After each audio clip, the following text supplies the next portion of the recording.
Buenas tardes, estimados jóvenes. El día de hoy nos toca ver lo que es historia de la infectología. Para lo cual vamos a comenzar una pequeña introducción. Es importante tomar en cuenta que durante toda la historia de la humanidad siempre ha existido muchas dolencias infecciosas y tropicales. De hecho, se describe que la malaria ha sido la causante de la caída en Grecia durante la Edad Media. En la época de la peste negra, Europa ha tenido una gran letalidad, siendo diezmada en ese momento. Ahora, cuando surgió la conquista de los imperios, tanto el imperio incaico como el imperio azteca, no solamente las tropas han sido quienes han logrado esa conquista, sino también la presencia de la viruela, el sarampión y otras enfermedades transmisibles han generado pérdidas de miles de soldados, de los habitantes aquí en América, que obviamente esto ha facilitado que los europeos puedan generar su penetración y la conquista de la América precolombina.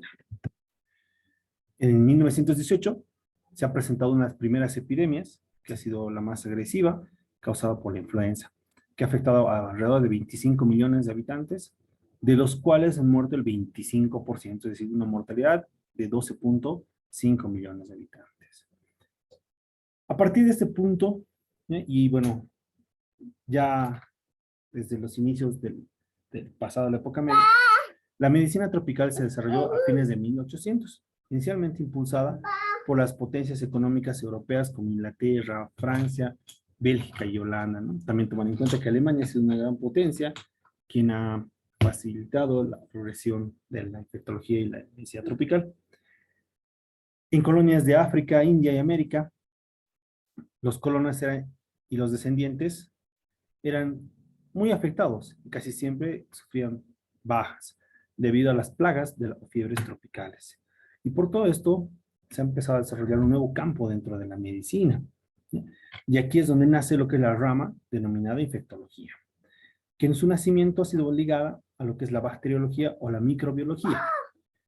Gracias a que se ha descubierto el microscopio de luz, es donde empieza el auge de la infectología, desde 1870, más el descubrimiento de la quimioterapia, especialmente el descubrimiento de los antibióticos en la Segunda Guerra Mundial, y en las últimas décadas es donde se impulsa todo lo que es la infectología con los avances de la medicina y la biología a nivel de la biología molecular.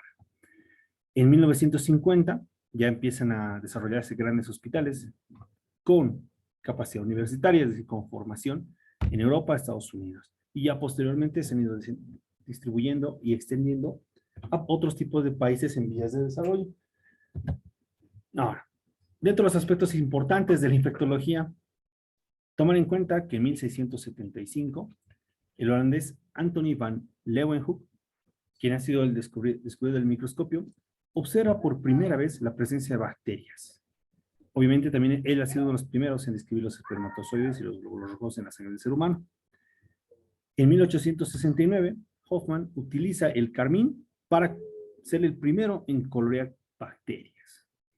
En 1875, Peiger, un alemán, utiliza el azul de metileno sintético para colorear bacterias. Y en 1876, el investigador Koch ha descrito las endosporas bacterianas del Bacillus anthracis por la pigmentación que utilizaban con el azul de metileno.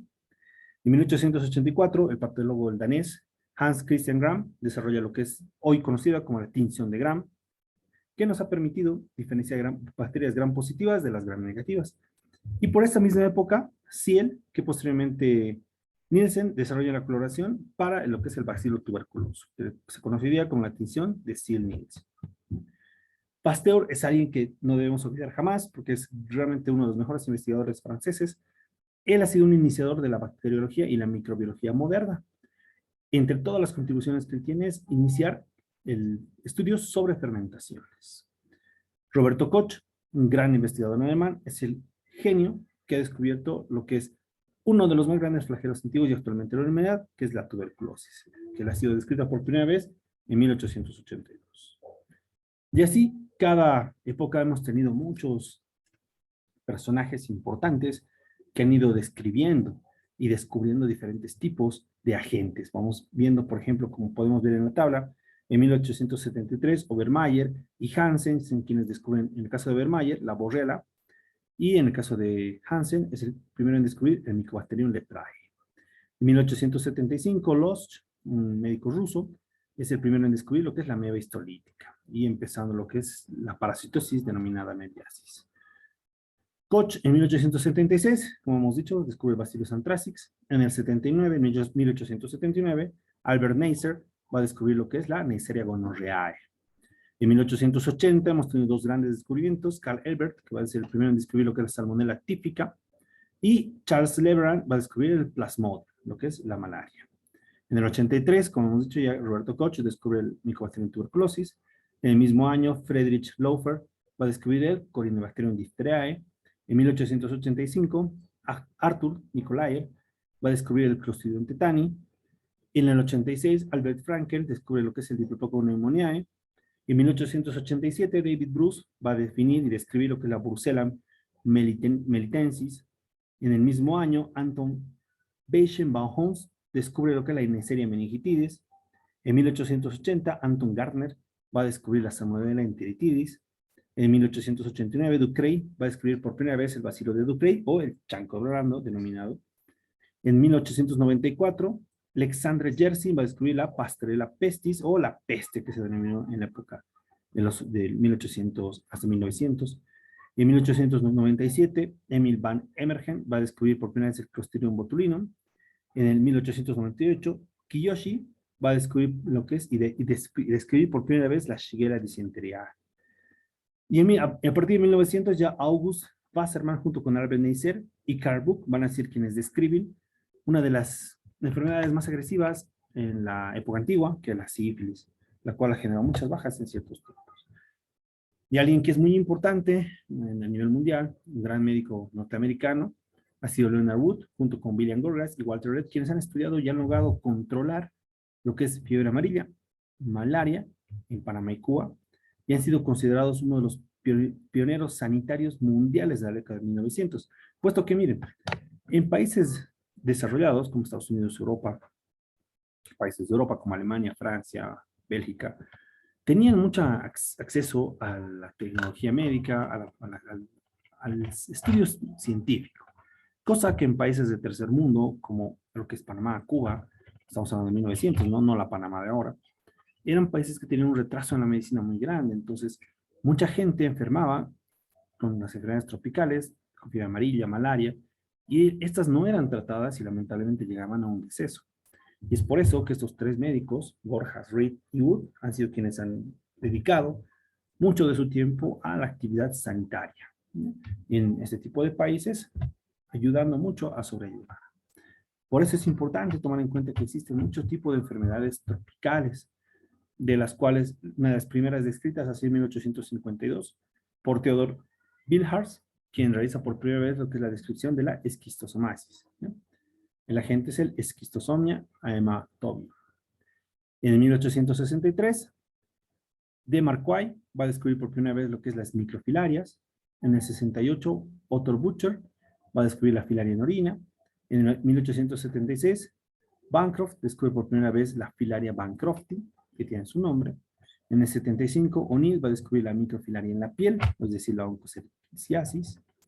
En 1881, Laverian descubre por primera vez el Plasmodium malariae. En el 88, Blanchard va a descubrir la Yardia que este es un descubrimiento muy importante, que hoy en día la conocemos como la diarrea del viajero. En 1890, Grassi y Feletti van a descubrir por primera vez el Plasmodium vivax. En 1897 se escribe el Plasmodium falciparum por el Dr. Belch. En el 92 ya tenemos por primera vez la descripción de un caso con coccidioidomicosis, ¿ya?, que es descrito por Posadas, ¿ya?, y el primer caso descrito de criptococosis ha sido hecho por el doctor Buss. Un gran médico danés, igual Benjamin Schenk, quien ha descrito por primera vez la esporotricosis. Walter Reed, como hemos visto en los norteamericanos, quien ha demostrado que existe la transmisión de la fiebre amarilla por el mosquito Aedes aegypti, quien se ha convertido en un gran investigador y un gran salubrista. Es Schauding, que han logrado encontrar lo que es la diferencia entre la entamoeba histolítica patógena y la entamoeba coli no patógena.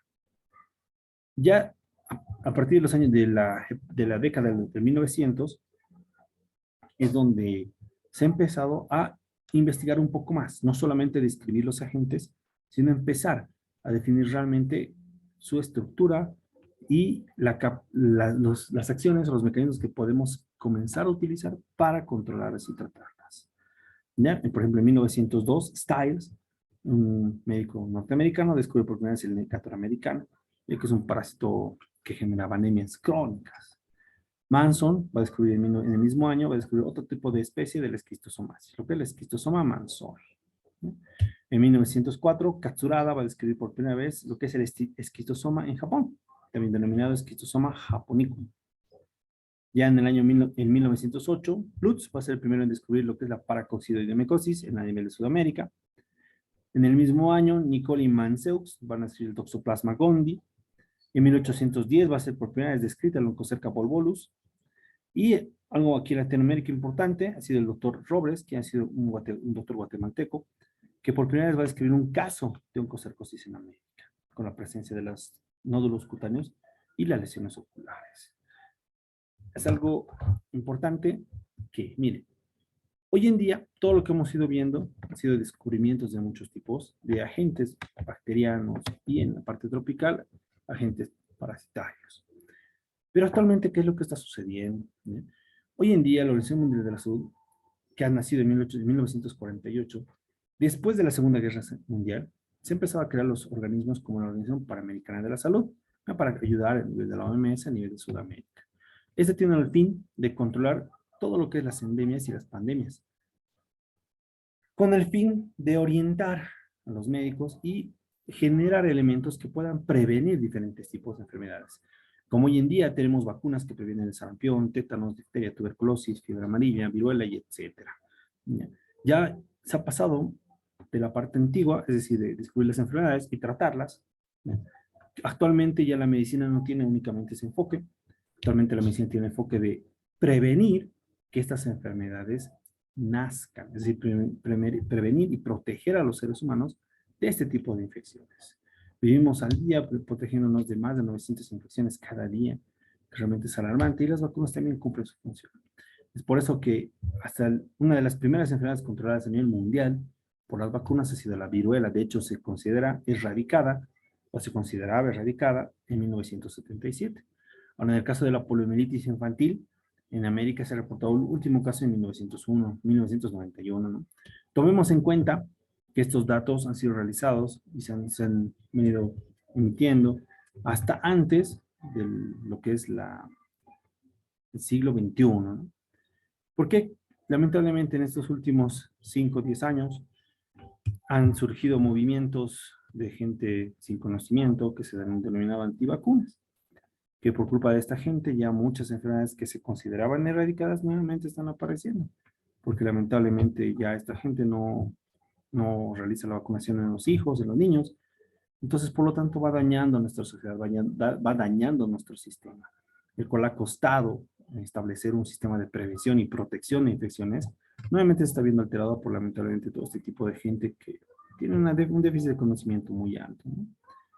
Y esto es algo que no ayuda para proteger a nuestra sociedad, ¿no? Algo que es importante también es que en 1950 va a comenzar a describir muchas regiones lo que es enfermedades tropicales, conocidas también como las fiebres hemorrágicas, o que son parecidas a las fiebres amarillas, pero con mayor letalidad.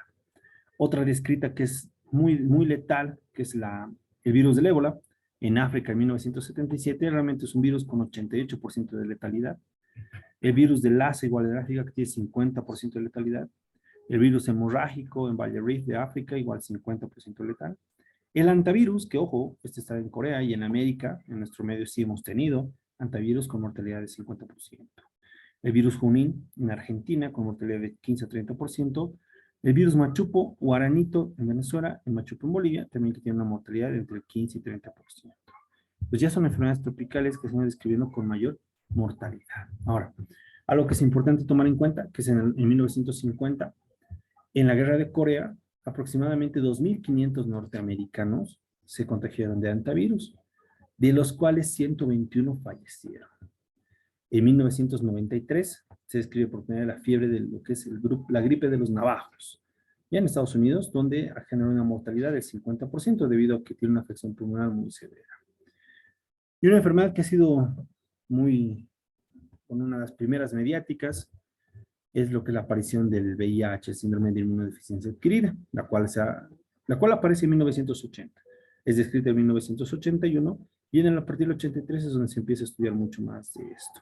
¿Ya? Todavía no se conoce un origen real, ¿no?, de este virus. Se tienen muchas teorías, de las cuales hay teorías clásicas, teorías conspirativas y demás. En el año 1996, la malaria afecta a más o menos 500 millones de personas en el mundo, de las cuales fallecen 3 millones, sobre todo en niños. ¿Ya? Y en este año la malaria ha afectado a 99 países. ¿Ya? Otros tipos de virus agresivos que han empezado a aparecer, aparte del virus Lassa, que han nacido en 69, el 73 el rotavirus, el 75 los parvovirus, el 76 el cryptosporidium, el 77 el ébola, la legionela y el antivirus, en el 80 en el 81 la toxina estafilocócica, a partir del 83, como les decía, el virus del VIH, en el 88 se escribe el herpes virus, en el 89 ya aparece la hepatitis C, en el 91 la fiebre hemorrágica por el virus guaranito, que es de Venezuela, en el 93 el antivirus en la fase pulmonar, y en el 94 el virus Sabia, que es uno de los primeros descritos en Brasil.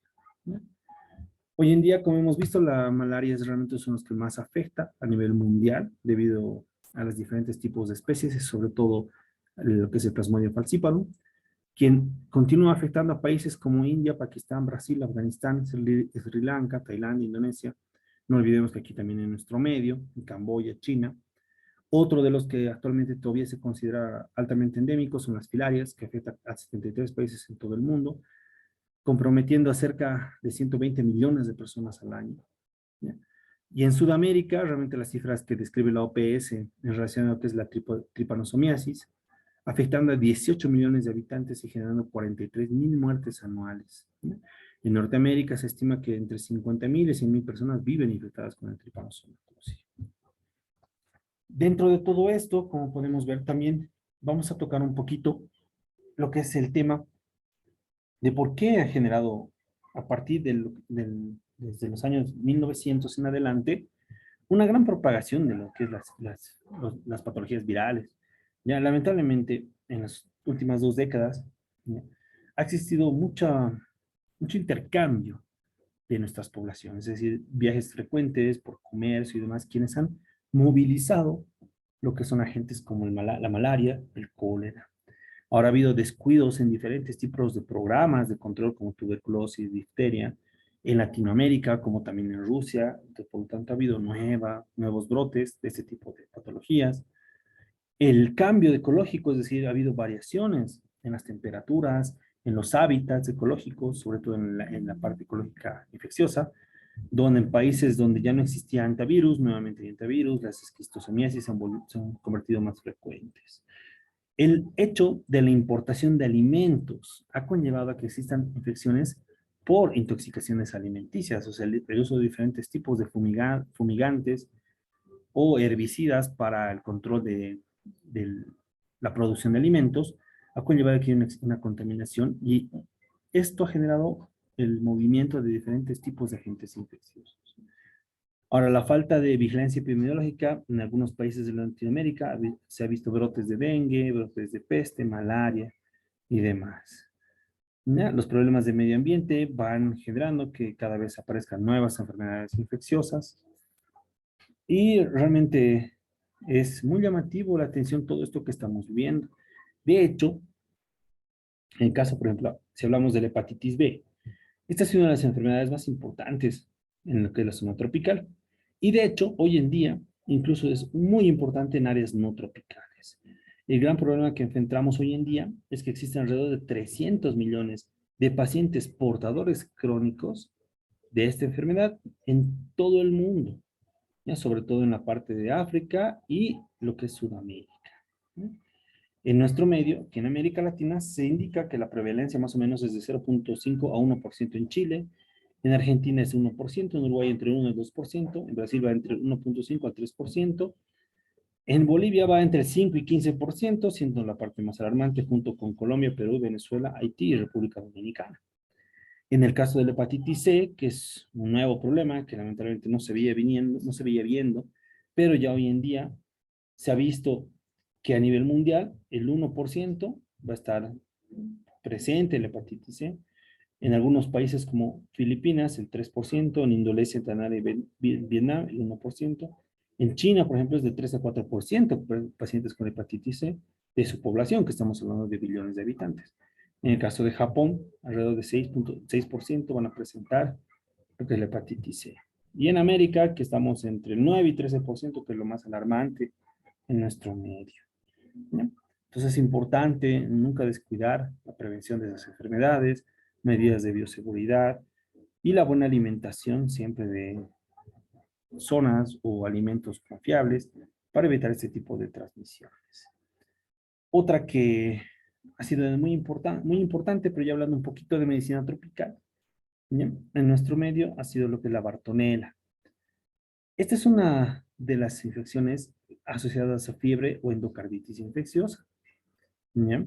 En América Latina se ha visto un resurgir de este tipo de enfermedades, lo cual obviamente genera que nuestra comunidad científica tiene que empezar a rebuscar enfermedades que se consideraban extintas o controladas, pero que nuevamente están empezando a aparecer. Por ejemplo, aquí en nuestro medio debemos siempre ir buscando lo que es dengue, fiebre de mainaro, fiebre de oropuche, por ejemplo, filaria, cisticercosis y otras. Obviamente estas solamente están presentes lamentablemente en países de tercer mundo, como llaman, tercer, cuarto mundo, países subdesarrollados, puesto que esas enfermedades son tropicales y van circulando por el movimiento de personas, por los viajes constantes. Claramente, ¿no? Durante la pandemia se ha ido viendo disminución importante de la transmisibilidad de las enfermedades tropicales, porque no ha habido gran movimiento de la población, hemos estado en una cuarentena por mucho tiempo y muchos otros países obviamente la siguen controlando. Y una vez que ha finalizado estas cuarentenas y estos controles internacionales que existían, nuevamente están rebotando este tipo de enfermedades tropicales. ¿No? Para concluir, vamos a recordar algo que es bonito en relación a la historia de la temida lepra, ¿no? Que esta es una enfermedad realmente que se encuentra en una fase de control y se está buscando la erradicación a nivel mundial. La OMS ha estimado que cerca de 2 millones de personas tienen la enfermedad activa. El 75% de esto se encuentra en el sureste asiático, es decir, en la India. El 12% en África y el 8% en América. En Estados Unidos existen 6.000 casos con presencia de REPA detectados y cada año, desde el que es 1998 en adelante, se van reportando entre 100 y 144 casos por año. Y algo que no debemos olvidar es la pandemia que hemos vivido, ¿no? Lo que es el beta coronavirus, que ha sido descrita por primera vez en China en 2019, declarada pandemia en marzo del 2020, y que hasta el día de hoy seguimos en los diferentes niveles de control. Como todos han podido evidenciar, esta ha sido una enfermedad nueva, que ha sido una mutación de los coronavirus clásicos, que obviamente ha aumentado la letalidad, ha aumentado la mortalidad y generando una infectabilidad alta por los diferentes tipos de cepas descritos. Hasta el día de hoy se han descrito 4.000 cepas de beta coronavirus, de las cuales conocemos exactamente la funcionalidad de 8, para quienes han elaborado los diferentes tipos de vacunas, y como hemos podido evidenciar todos, las vacunas han ayudado a que el movimiento humano nuevamente vuelva a la regularidad. Es decir, estamos no tratando la infección, sino estamos previniéndola. Que ese es el fin de muchas enfermedades, no tratarlas, puesto que el tratamiento siempre va a ser más costoso que la prevención. No se olviden que la medicina de primera atención es mejor que lo que es la de segunda atención. Es decir, cuando ya prevenimos la enfermedad, evitamos altos costos a nivel de la salud pública en relación a tratarla. Muchas gracias a todos por su atención. Tengan todos muy buenas tardes.